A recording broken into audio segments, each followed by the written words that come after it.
imaginez un peu un conteur qui ne serait entendu par son public qu'après sa mort?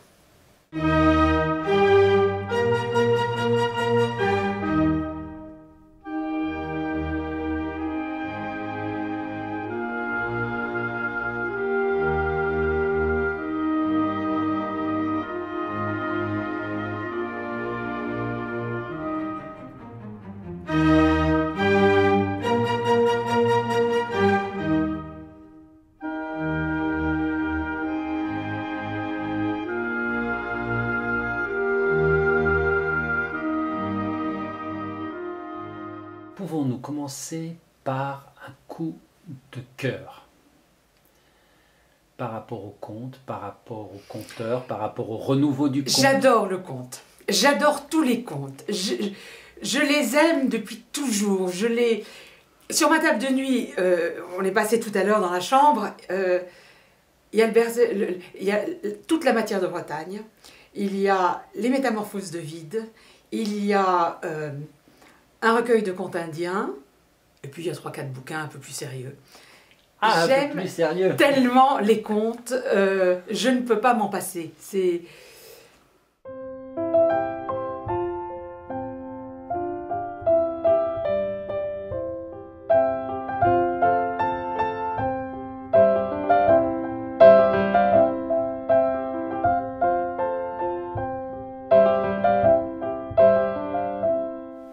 D'abord, il y a pour moi deux sortes de contes. Il y a ceux que je lis et ceux que je dis.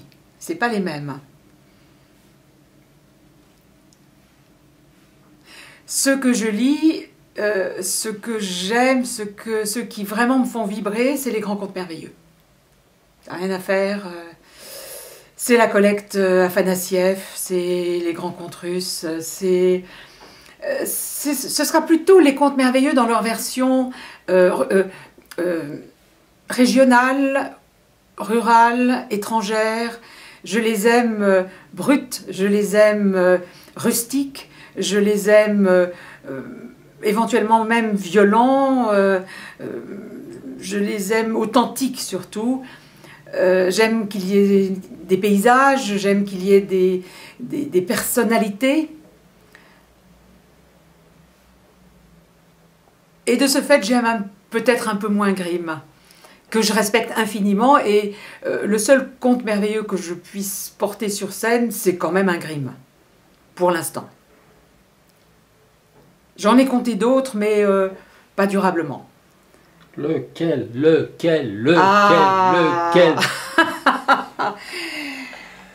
Le premier, celui que j'ai compté en premier, et celui sans doute que je compterai en dernier. En tout cas, c'est le rêve que je porte en moi en ce moment. Lorsque tu m'as invité à raconter à Paris pour la première soirée de contes que je donnais tout court, puisque jusqu'à présent, je n'avais jamais raconté que tout le long du chemin de Saint-Jacques, dont j'ai parcouru 500 km. Et je suis rentrée à Paris, tu m'as dit 1 heure à raconter. Moi, conteuse très débutante, je me suis dit 1 heure à raconter, 2 petites histoires pour s'échauffer, un conte de 50 minutes. Ça va, non? Et j'ai raconté La Vaillante des Vaillants et La Belle Ileana Simtiana. Un conte roumain. Une histoire familiale difficile, puisque Bella Nortines, qui avait écrit les contes et légendes pour Fernand Nathan, est morte déportée, alors que c'était une grande amie de ma grand-mère, et le livre que j'ai eu entre les mains était dédicacé à mon père et à sa sœur. Et donc c'est cette histoire-là que je souhaite à nouveau conter. C'est le conte merveilleux dans ce qu'il a de sublime, de fantastique, de chevauché, de dragon, de phénomènes miraculeux, de traîtrise, d'océans immenses, de 7 fois 7 mers, d'oiseaux fantastiques. C'est le grand conte merveilleux, c'est le grand conte initiatique. C'est la jeune fille qui va traverser tous les épisodes de la vie. Eh bien, je ne donne pas la fin. Ça se finit obligatoirement bien.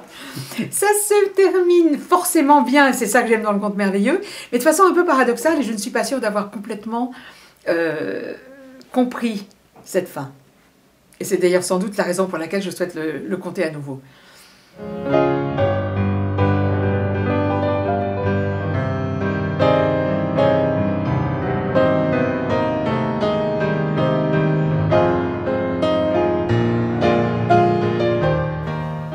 Ça veut dire que c'est en comptant que tu le comprends, que tu le saisis. C'est en le travaillant, c'est en l'approchant, c'est en percevant que je vais devoir trouver une solution, que je vais devoir trouver quelque chose à dire.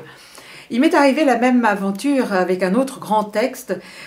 Milena Salvini, la directrice du Mandapa, m'avait demandé il y a fort longtemps de raconter La Reine des Neiges d'Andersen. Moi, La Reine des Neiges, comme d'ailleurs les autres contes d'Andersen, me gênait beaucoup. Je n'aimais pas la petite sirène. Pourquoi? D'abord, ce ne sont pas des contes merveilleux. Ce sont des histoires, et ce sont des histoires à travers lesquelles le thérapeute que je suis perçoit aussi toute la souffrance, d'aucuns diraient la névrose de l'écrivain. Et c'est très gênant pour moi de raconter une histoire qui va porter cette névrose. Le conte merveilleux a été tellement roulé, tellement poli, tellement... il n'y a plus d'aspérité malsaine. Chez Andersen, il y a des passages fabuleux, d'une poésie sublime, et puis il y a des choses qui sont quand même, qui dénotent vraiment trop, qui montrent trop la souffrance de l'écrivain. Et puis, quand Milena m'a dit, mais tu sais, c'est un vrai conte initiatique. Ah, ça m'a piqué au vif, de la part de cette femme qui connaît si bien l'Inde, qui est mon deuxième pays. Il y avait quelque chose à comprendre. Et je me suis attaquée à la difficulté, je me suis attaquée à... Non, je ne peux pas dire que je me suis attaquée. J'ai lu le texte. Je l'ai lu, je l'ai relu, je me le suis raconté à moi-même. J'en ai fait une réécriture de façon à conserver autant que possible la langue d'Andersen. Et malgré tout, bien sûr, le réduire parce qu'il y a des longueurs. Et puis je l'ai dit sur scène, à voix nue. Quelque temps après, un accordéoniste merveilleux musicien qui avait écrit une musique au piano d'ailleurs, m'a accompagnée. Accompagnée, ce qui veut dire non pas des petits intermèdes, non, la voix posée sur la musique. Et je crois que le résultat était satisfaisant. C'est ce qui nous a été... Et puis, là, c'est le coup de gueule. Disney est arrivé. Et a transformé cette héroïne brave, pure, limpide, belle, en un personnage... d'insupportables gamines, deux insupportables gamines, et une histoire qui n'avait plus aucun sens. Or, de tout, les femmes ne sont pas toujours très bien traitées dans les contes, il faut bien le reconnaître. Elles sont souvent incapables, paralysées, bloquées, enfermées. Et là, nous avions une héroïne formidable, capable par amour d'affronter la grande quête de la vie. Elle part comme ça sur une rivière, refuse le confort de rester petite fille chez la sorcière qui a ce tellement merveilleux jardin, refuse les fanfreluches et les confiseries que lui donnent le prince et la princesse, affronte les brigands. Elle meurt de peur, bien sûr, mais elle y va. Elle repart, elle affronte le froid, la fatigue, la faim, la peur. Et finalement, c'est par amour qu'elle réussit à retrouver son ami et à le ramener. Et il y a 3 lignes à la fin, 3 lignes. Andersen les amène tous les deux dans la pièce où ils avaient passé toute leur enfance, les assoit sur les petites chaises qu'ils avaient quand ils étaient petits, et seulement là, ils se rendent compte qu'ils sont devenus des grandes personnes. Et la vieille grand-mère à côté, qui continue de lire la Bible et de célébrer les roses du Seigneur. C'est juste extraordinaire. Alors vraiment, penser que pendant 30 ans, on ne va plus pouvoir raconter cette histoire, ça me fait vraiment mal au cœur. Est-ce que tu estimes que la période d'affluence d'un film de Walt Disney, c'est 30 ans? Là, ça va être très sévère. Là, ça va être très sévère parce que l'histoire a été trafiquée. Lorsque l'histoire n'est pas dévoyée, 10 ans après, on peut proposer une autre version. Mais là, l'histoire a été trafiquée. Donc, pendant de longues années, plus personne ne va penser que l'histoire d'Andersen est audible. Je te trouve bien pessimiste. Mais tu peux arriver en disant je vais vous raconter la vraie histoire et tout ça avec des majuscules. Et les gens disent ah bon? J'en ai passé des heures là-bas au coin de la vieille grille, dans la rue Mouffetard, dans les jardins publics avec mes papiers en leur disant surtout allez d'abord écouter la vraie histoire ou bien lisez-la. Allez en bibliothèque, lisez-la et après vous irez voir le film. Sans aucun résultat. Les gens me riaient au nez.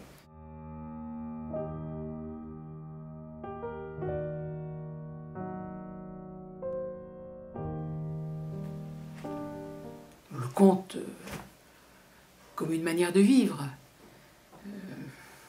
Je ne me souviens pas... Si, je me souviens du premier livre de contes que j'ai reçu.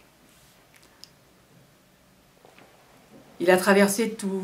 J'ai déménagé 24 fois dans toute ma vie et c'était les contes russes. Et c'était surtout les illustrations à la plume, avec des petites touches, je ne sais pas si on peut le voir. C'est toi qui as colorié? Oh non! Ah, c'est drôle. Je n'aurais pas eu l'idée, tu vois, de mettre ces toutes petites touches irrégulières d'aquarelle sur de la... Regarde la grenouille qui sort de l'eau, regarde le tsarevitch.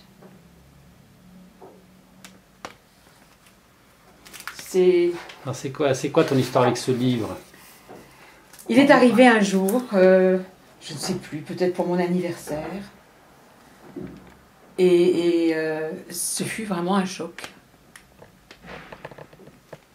Je l'ai lu, je l'ai relu, Et ce sont des histoires que je n'ai jamais pu même songer à raconter sur scène. J'ai raconté à mon fils, oui. Peut-être que tu les raconterais mieux que personne, puisque tu les connais depuis plus longtemps que personne. Je ne les connais pas vraiment. Ah. Je ne peux pas les connaître, parce que si je les connais, je ne serai plus surprise. Or, chaque fois que je rouvre ce livre, je suis à nouveau surprise. En fait,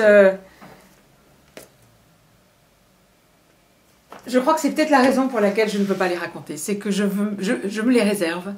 Elles sont pour moi. Ah, mais là, ça frise le crime de l'aise conte. Oui. Tu assumes. Oui, j'assume. Dommage. J'assume. Nous sommes tellement nombreux. Les conteurs sont tellement nombreux.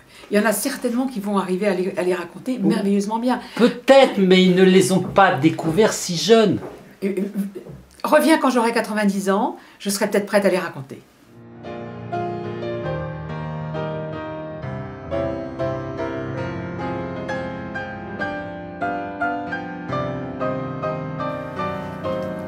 Ça ne m'était même pas venu à l'idée. Après tout, ils sont à moi quand même.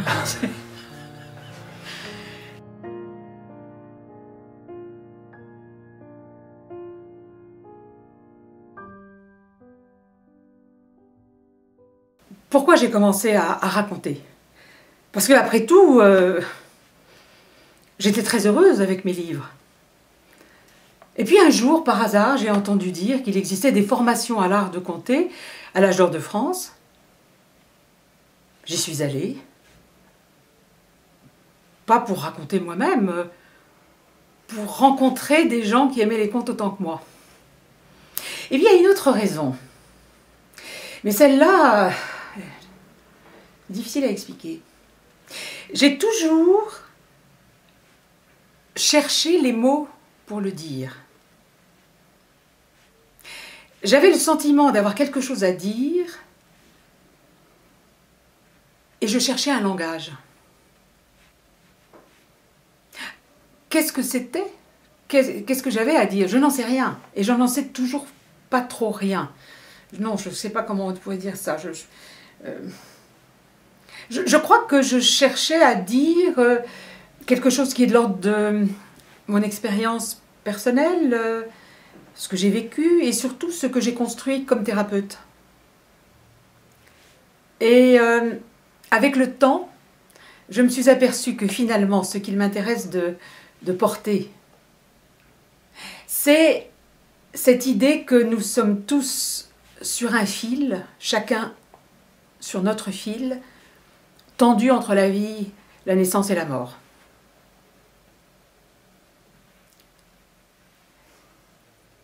J'ai cette conscience quotidienne de l'espace qui me sépare de ma naissance et de ma mort. Et sans doute un petit peu avant la naissance, un petit peu après la mort, mais en tout cas en voyage sur ce chemin. Et que ce chemin est un fil. Et que la vie n'a pas la même saveur quand on a cette conscience permanente que la mort est là. C'est pas une pensée triste du tout. C'est une pensée forte, dynamisante, dynamique, et qui d'une certaine façon peut même être joyeuse. Après tout, je suis là, et la vie est belle, et il fait beau. Que demander? Si, une belle histoire. Et en fait, j'ai mis très longtemps à comprendre que finalement, ce que je voulais dire, c'était ça.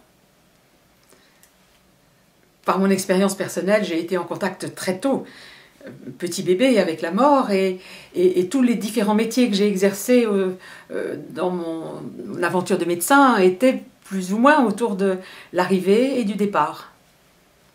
Grand prématuré, service de réanimation et gériatrie en phase terminale. Rien de triste dans tout cela. Simplement un questionnement. Et donc, trouver les mots pour le dire, je ne suis pas poète. Or, finalement, c'est la poésie qui, je crois, j'ai entendu dire que c'était la poésie qui portait ce genre de discours. Je ne suis pas poète, je n'entends rien à la poésie, et vraisemblablement, je n'entends pas la poésie. Et curieusement, il n'y a qu'un seul poète qui m'ait véritablement touchée dans ma vie, c'est Benjamin Fondane, un poète juif qui est mort dans les camps, et qui pour moi a réussi à rassembler la vie et la mort dans la même phrase, presque dans le même mot. Donc je me suis dit que peut-être le conte pouvait m'aider à trouver les mots pour le dire.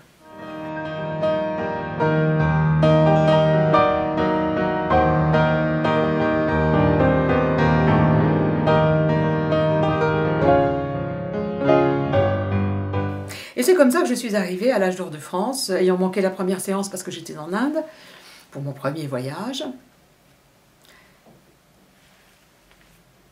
Or, c'était très intéressant, j'étais ravie, j'étais très contente. Et puis, Hélène Vermelin nous a fait travailler sur une petite comptine. Prenez chacun une comptine et écrivez quelques lignes de l'histoire qu'elle raconte.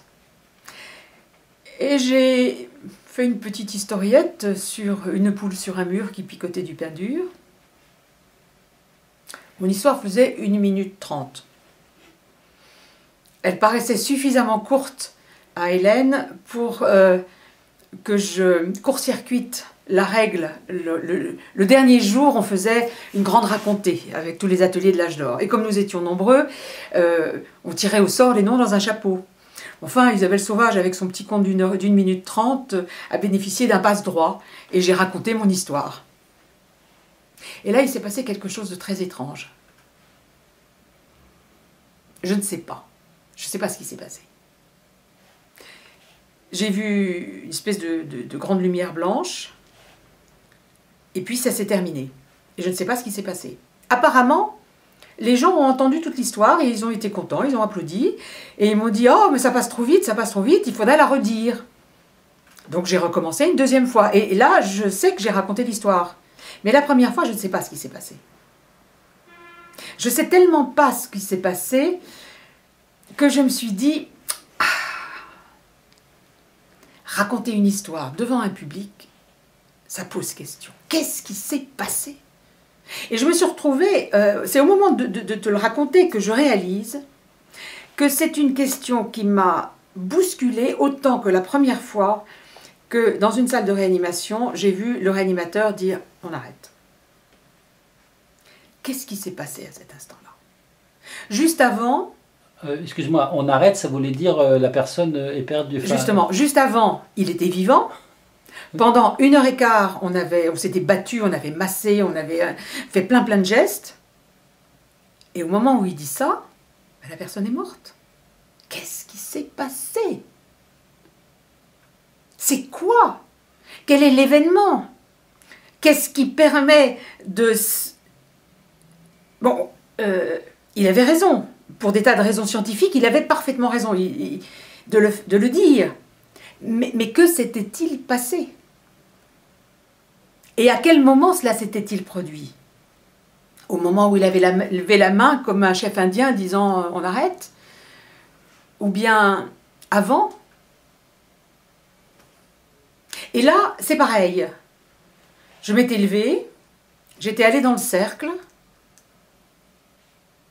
et je ne sais pas ce qui s'est passé.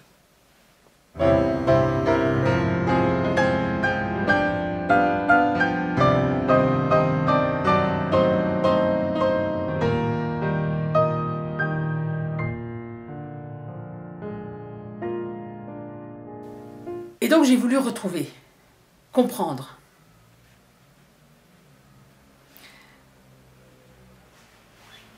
Et comme je mourais de peur de raconter en public, c'est peut-être ça d'ailleurs qui s'était passé, c'est que j'avais eu très peur, j'ai décidé de raconter sur le chemin de Saint-Jacques-de-Compostelle où j'avais prévu de marcher pendant 6 semaines et de vivre uniquement avec les contes de ce qu'on me donnerait.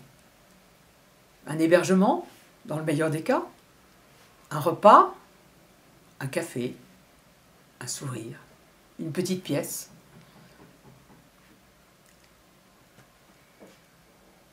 Et effectivement, la seule occasion où on puisse vraiment s'obliger à faire quelque chose qui vous fait peur, c'est quand il faut manger. Si vous décrétez que vous ne mangerez que ce qu'on vous donnera, bah vous vous donnez les moyens qu'on vous donne quelque chose. Et là aussi, sur le chemin, il y a eu des moments extraordinaires. Vraiment extraordinaires. Il y a eu des moments de terreur. J'étais partie avec une amie, et c'était la toute première fois que monsieur le curé avait accepté que nous racontions. Il nous hébergeait à la cure, et on allait donner pour une dizaine de personnes quelques histoires. Et je disais à mon amie, on a dû manger trop de prunes sur le chemin, trop de prunes, mais j'ai mal au ventre, mais je t'assure, je suis malade, je ne pourrais rien raconter. Et elle disait rien, elle me faisait du thé chaud. Puis évidemment, après avoir raconté, j'étais plus malade du tout. Mais, et puis il y a eu une fois où c'était à Aubrac. On nous avait accueillis très généreusement, très gentiment, en nous disant « mais vous n'êtes pas obligés de donner un spectacle, voyons, nous avons là des jeunes qui sont en vacances, il y a quelques mères, et tous les pères sont soit morts, soit en prison. » Alors, vous voyez un peu la situation, rien ne les intéresse, quand on les emmène faire une promenade en car, ils restent enfermés dans le car, ils ne descendent jamais. J'ai dit, écoutez, non, moi, si je ne donne pas mes histoires, je n'accepte pas d'être hébergé chez vous. Donc on a organisé une soirée. Au bout de 2h30, j'ai dit, je ne peux pas continuer, je n'ai plus de voix. Et il y a un jeune qui a crié, c'est pas vrai madame, vous avez encore de la voix, on l'entend, c'est juste parce que vous voulez plus nous raconter d'histoire.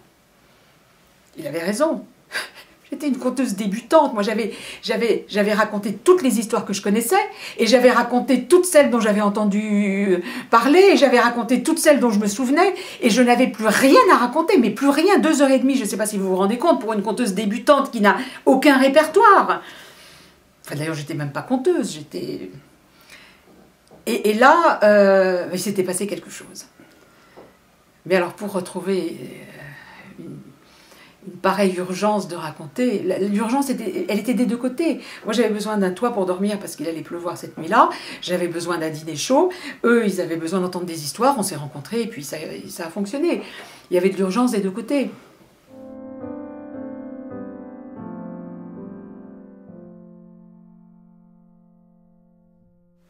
Il y a une phrase que j'aime énormément et qui n'a rien à voir avec l'univers du conte et qui est plutôt en lien avec sans doute l'idée que j'étais un tout petit peu trop jeune pour profiter vraiment de 1968. Mais je me souviens que on entendait crier « tous ensemble, tous ensemble, tous, tous, tous ensemble, tous ensemble, tous, tous ». Eh bien, le conte pour moi, c'est forcément tous ensemble parce que j'ai idée que... Je me trompe peut-être, et j'accepte parfaitement que l'on s'oppose à cette idée, mais j'ai l'idée que de tous les arts, de tous les beaux-arts, l'art du conte est le seul qui ne peut pas être présenté sans un public. J'aime beaucoup ces 2 tableaux.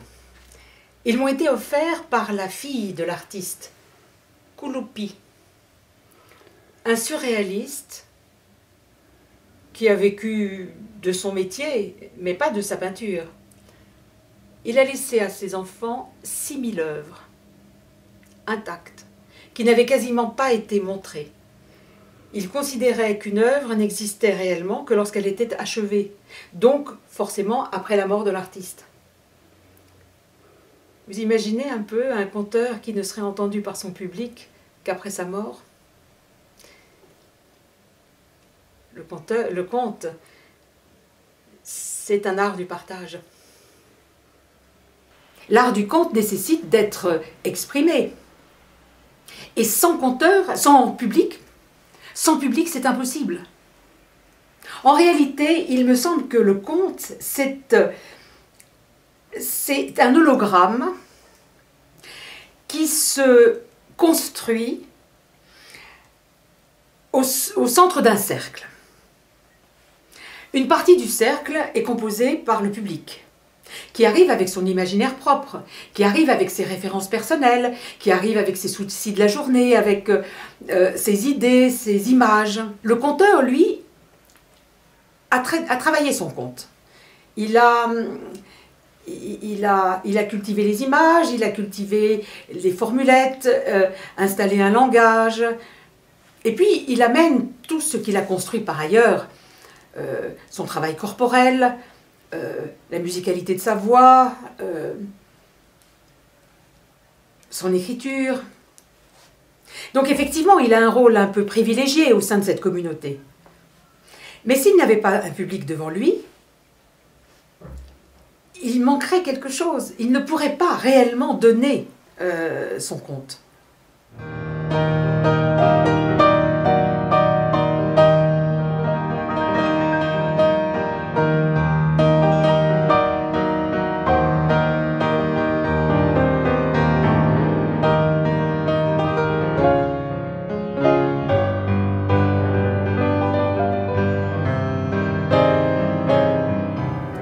Il y a une histoire de Nasreddin qui raconte que un jour il n'avait plus rien à manger.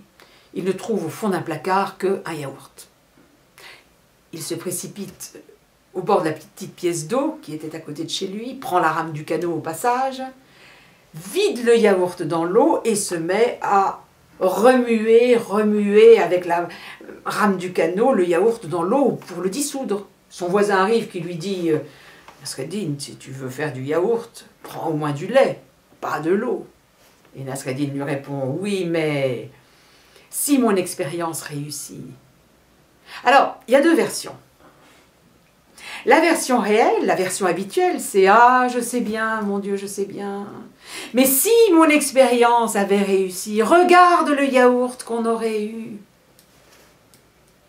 Et moi, je dis « Je sais bien qu'il faut du lait et non pas de l'eau pour faire un yaourt. Mais si mon expérience réussit, regarde le yaourt que nous aurons. » Et pour moi, voilà la relativité restreinte d'Einstein.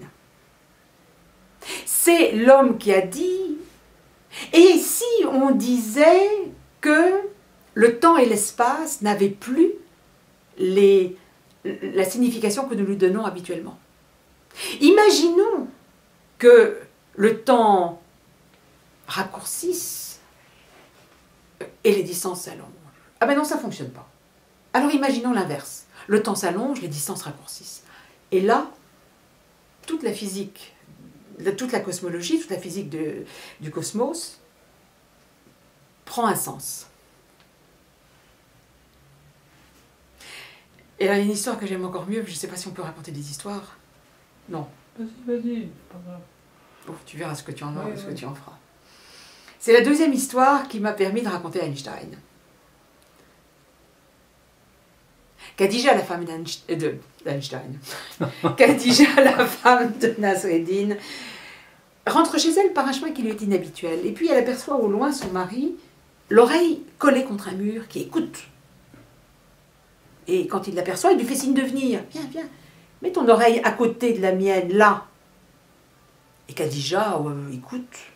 Puis au bout de 3 minutes, elle dit à son mari, écoute. Et au bout de 3 minutes, elle dit à son mari, il n'y a rien à écouter, ce mur n'a rien à dire, tu perds ton temps, mon mari. Et Nasreddin lui répond, qu'en sais-tu, Khadija? Ça fait à peine 3 minutes que tu es là. Moi, ça fait 10 ans que je l'écoute, ce mur. D'accord, jusqu'à présent, je n'ai jamais rien entendu. Mais je ne désespère pas d'arriver à entendre quelque chose un jour. Et c'est ce qu'il a fallu à Einstein. 10 années pour passer de la relativité restreinte à la relativité générale. J'ajouterais que depuis quelque temps, on fabrique des appareils pour écouter les poteries. On s'est aperçu que les poteries pouvaient avoir enregistré les sons qui étaient autour d'eux, exactement comme la cire molle d'un disque enregistre la musique qu'on a voulu déposer dessus. Et il y a des chercheurs qui essayent d'imaginer des moyens d'entendre la poterie, d'entendre ce qui est enregistré sur la poterie. On saura tous les secrets du potier, c'est peut-être pas bon à entendre. On saura les bruits de la rue, on saura les cris des enfants, on saura les secrets du potier qui a vécu il y a 5000 ans. Ah oui, vu comme ça, oui, c'est vrai que c'est autre chose. Hey. Et ah oui, murs, oui. C'était dans l'idée d'enregistrer des poteries anciennes. Ah non, c'est pour travailler sur des poteries exhumées. Alors, il faut espérer que ce que les poteries raconteront ne sera pas grandeur durée nature, parce que ça veut dire que tout le temps où ces poteries auront été enfouies dans la terre, c'est-à-dire des milliers d'années, elles n'auront rien à dire. Elles peuvent pas enregistrer, là. Il faut qu'elles tournent et que quelque chose soit enregistré, voilà. Exactement comme on enregistrait autrefois sur des cires, sur des disques, sur des cires, avant de les mettre sur des disques, avec une rotation et un stylet qui enregistre le son. Il suffirait d'un bout d'ongle du potier pour griffer le pot au moment où il tourne sur le tour et enregistrer à ce moment-là le bruit autour.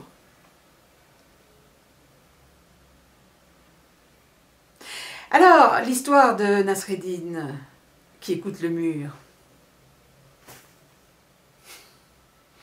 Est-ce si absurde que cela?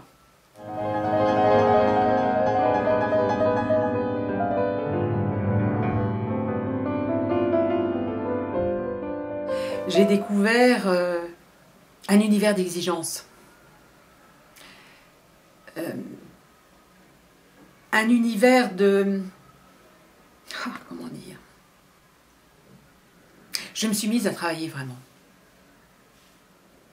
J'ai compris que Il y a musique et musicalité, mais la musique, il faut la travailler. Et il faut travailler le rythme si l'on veut développer la rythmicité. Et il faut travailler le corps si l'on veut que le geste soit libre. Et il faut travailler la langue si l'on veut que le texte soit beau. Et il faut travailler la grammaire si l'on veut que l'auditeur vous suive. Et il faut travailler le répertoire et la culture générale. Et je peux dire aujourd'hui que ces 10 années passées à Vendôme, d'abord à Chartres puis à Vendôme, furent un émerveillement. J'ai beaucoup aimé. J'ai beaucoup souffert, j'ai beaucoup aimé. Et puis là, des aventures collectives. Des spectacles où on était tous ensemble, tous ensemble, tous ensemble.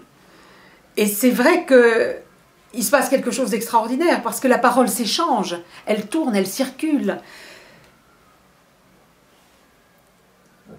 Et là, ça n'est pas simplement un lien entre le conteur et le public, c'est déjà un lien entre nous. Et ce lien, je l'ai retrouvé l'été dernier, lorsque nous avons donné, en hommage à Bruno de la Salle qui quitte la direction du Clio, 12 de ses élèves ont donné un fragment du récit épique qu'ils ont travaillé à Fahrenheit. Et cette sensation d'énergie commune qui circule, qui tourne, ce lien incroyablement fort qu'il y avait entre nous, et qui nous a permis de donner véritablement, non pas le meilleur de nous-mêmes, mais bien au-delà. Ce fut un moment, pour moi, absolument extraordinaire. J'étais très honorée d'avoir pu y donner les navigations d'Éric Le Rouge, enfin, un court fragment. Parce que, petit à petit, j'y suis entrée pour travailler le conte en général, les fables d'abord, pendant quelques années, puis le conte merveilleux. Et puis, Fahrenheit est devenu le lieu où l'on travaille sur un chef-d'œuvre, diraient les compagnons du Tour de France d'autrefois, c'est-à-dire un grand récit épique. Et il y a autant de bonheur à travailler son propre récit qu'à entendre celui des autres. Et là aussi, je me sentais tirée vers le haut. Il y avait l'exigence que je ressens en moi, l'exigence de qualité, aussi bien intérieure que sur la forme comme sur le fond. Cette nécessité d'exigence était satisfaite. Même et surtout, si c'est nous qui l'apportions. Ce qui n'est pas tous les jours facile. Et donc, j'ai passé 10 ans à Fahrenheit 451, 5 années comme stagiaire et 5 années comme assistante de Bruno. Et puis à 50 ans, j'ai considéré qu'il fallait laisser la place aux jeunes. Mais je ne me suis jamais éloignée très loin. Alors sans doute, effectivement, si j'avais suivi un autre chemin, je me serais plus préoccupée de carrière, de raconter, d'aller à gauche à droite.